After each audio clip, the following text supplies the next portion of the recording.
Hello, family of faith, community church. This is Elder Curt Bragg here, coming to you. Happy New Year.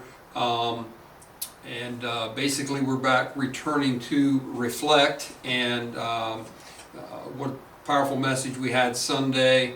And I encourage you to go back and listen to it and review it. Some of the things that I'm going to talk about today are topics that intersect or cross over what was shared.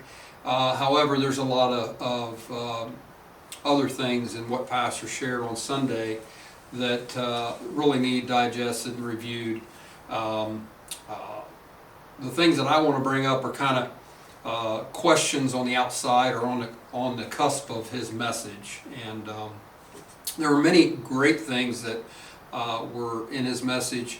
And some of the highlighted points I want to talk about and see if I can maybe spark you to dig into that, look in the Word, pray about what your answer to really some of the questions that Pastor Josue presented, and some of the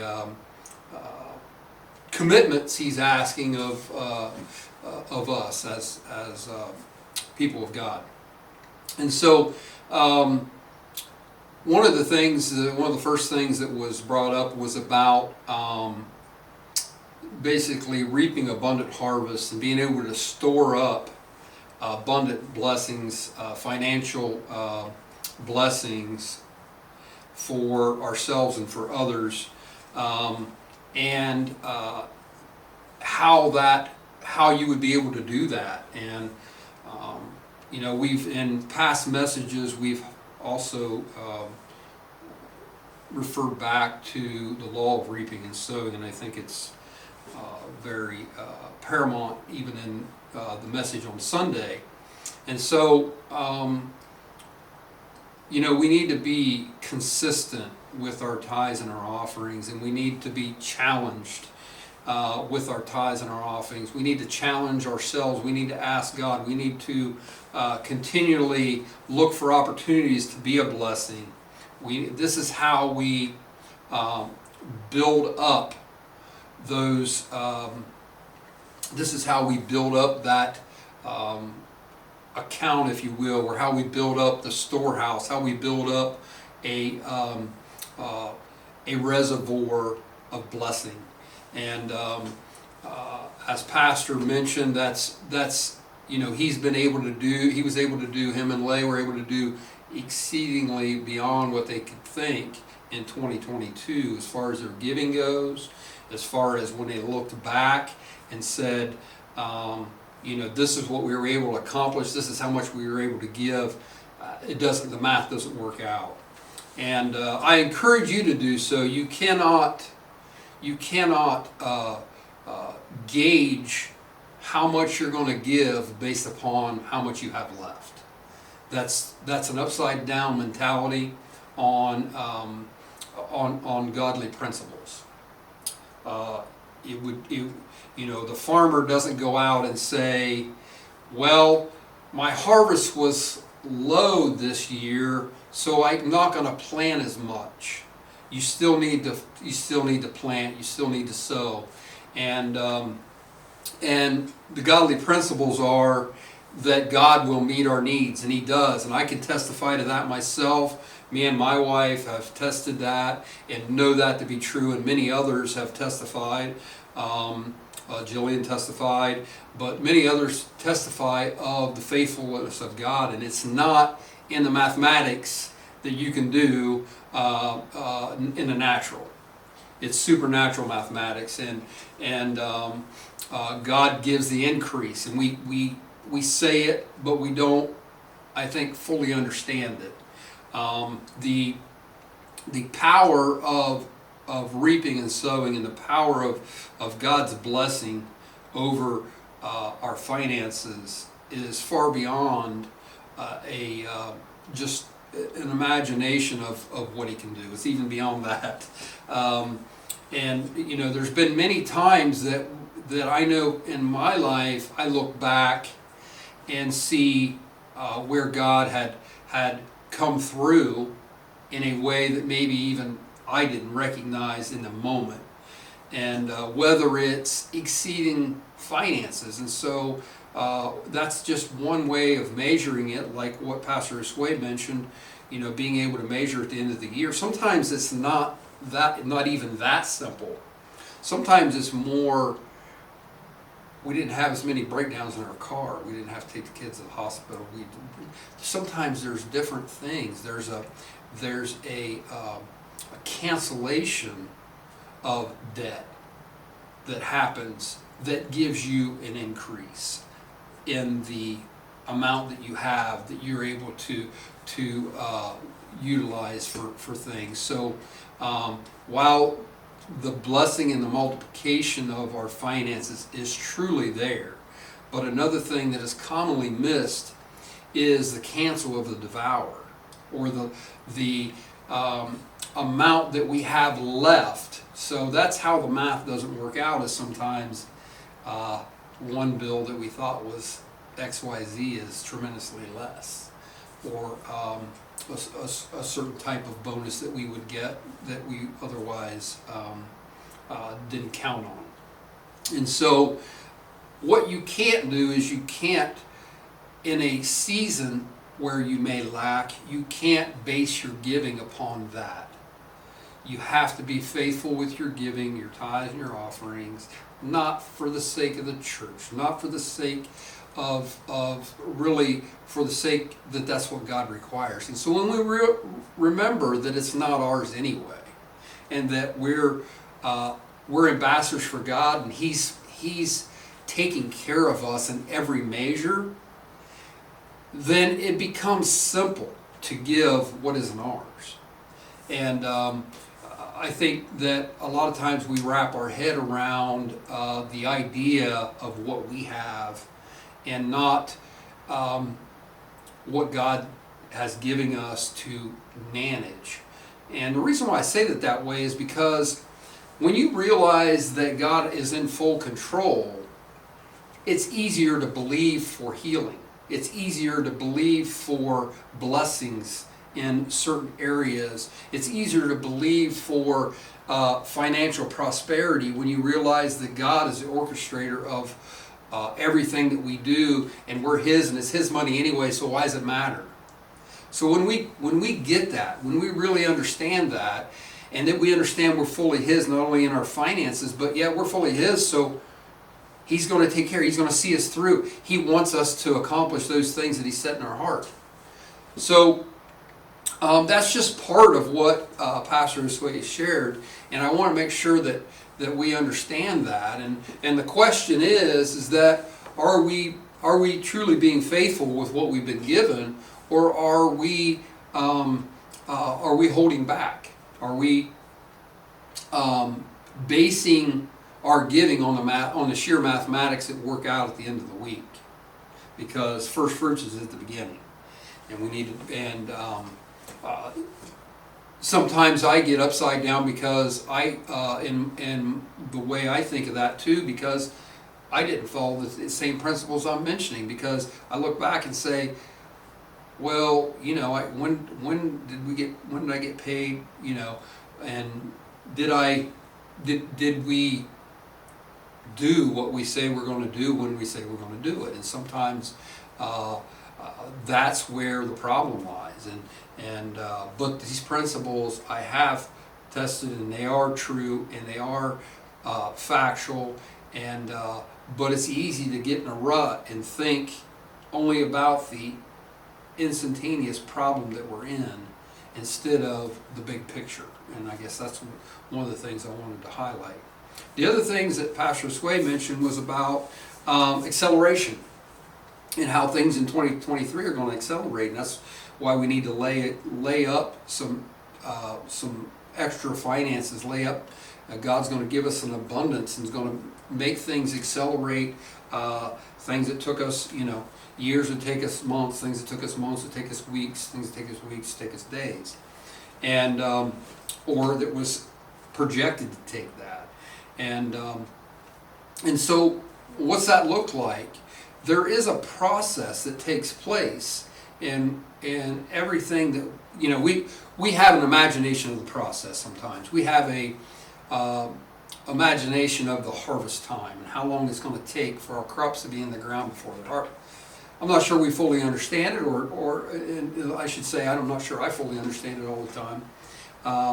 However, God can accelerate that, and I'm sure there's been many occasions where in your life you've seen where God's changed some circumstances that something was accelerated.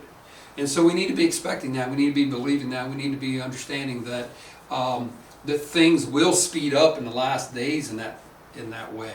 God will also speed up the harvest time in those people's in the unsaved, as far as the being able to go out and speak to people that don't know Jesus. He will change their hearts in a rapid fashion, and we see that happening. We see people's hearts turning back to God, and that can be accelerated also. The call, the call to repentance, the forgiveness of sins, the salvation message can get through to people in an accelerated way going into the end times, as the Bible mentions, that people will begin to, yes, some people's hearts will be hardened, but other people's will they'll have more and greater revelation of what God's doing, and we see that, and I think that these are things that may sound new, but when we look around, they're actually happening, and that experience is there.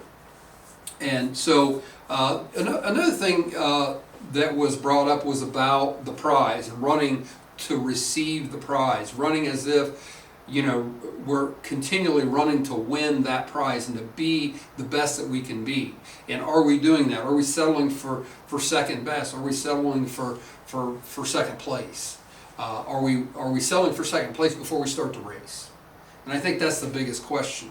Are we taking a consolatory prize ahead of schedule because we don't really want to run the whole race, or we really don't want to compete at the highest level? Whatever we're doing, we need to do it with our whole heart unto the Lord. When we race, we need to run the race to receive the prize. Now, one thing I don't want to take away from, and that's the process, is when we finish a race, there's another race and there's races that parallel. We may be in one type of race for something, and we're running as if we're receiving the prize, and it may be ministry, it may be our job, and we may be doing the best we can in general. So if you break down all these little things that we do into races that we want to win at, we need to celebrate our victories, but we don't need to wallow in them. We need to celebrate our victories and use them as a goal to press on to higher and greater victories. It would be no different than lifting weights or running or whatever. We want to run. If we're running 2 miles, we want to get to where we're running 3 and 4 and 5. If we're running 5 miles and we're competing, run to win. And so what's our training going to be like to win? Well, you can't run 5 miles if you want to win a 5-mile race. You got to run 6 and 7 to win a 5-mile race. So we need to be passionate about winning. And I think that's a struggle in a lot of charismatic circles, is because we've settled and we've been happy with settling, and that's not God's best. We need to understand the process, understand it's God wanting us to do this race. It's God. We're going to serve Him with our whole heart to try to win the prize. If we fail, we're not going to wallow in our failure, just like we're not going to wallow in our victory for an extended period of time. So So we need to persevere. We need to enjoy the process. We need to enjoy the small victories. We need to look forward to the bigger victories. We need to not give up. I think one of the key things is we give up too easy. We give up too easy. Too many times we allow, what happens when, maybe I should ask this question. Maybe this is a time to ask a question. What happens when you feel that one race or another you've been disqualified from? What's the next step? Or one race or the other you've disqualified yourself, or you've stepped back and you've you come across an obstacle that cannot be overcome in our own strength. What's our next step? I think sometimes that type of defeat that it feels like it's catastrophic and eternal, and we don't know how to move forward. We need to recognize the way that we can move forward, and that failure in that sense can be a stepping stone to victory if we allow it, or it can be a stepping stone to greater failure if we allow it. So we have the opportunity to use our failures to succeed the next time, or use our failures to basically, if we wallow in it, we're going to continue in that same path. So 2023, let's make it all that we can make it. Let's run the race of 2023 to receive the prize. Let's set lofty goals, but and let's count on God to meet us where they're at, and to see us through those victories. I know one of the things that God had mentioned to me, and it goes right along with this message, is that what are you going to do when you are financially victorious in all areas? What are you going to do when you're not having to figure out how you're going to pay something when you have an abundance? We need to think in a manner by which we have money in the bank and no bills to pay. What are you going to do?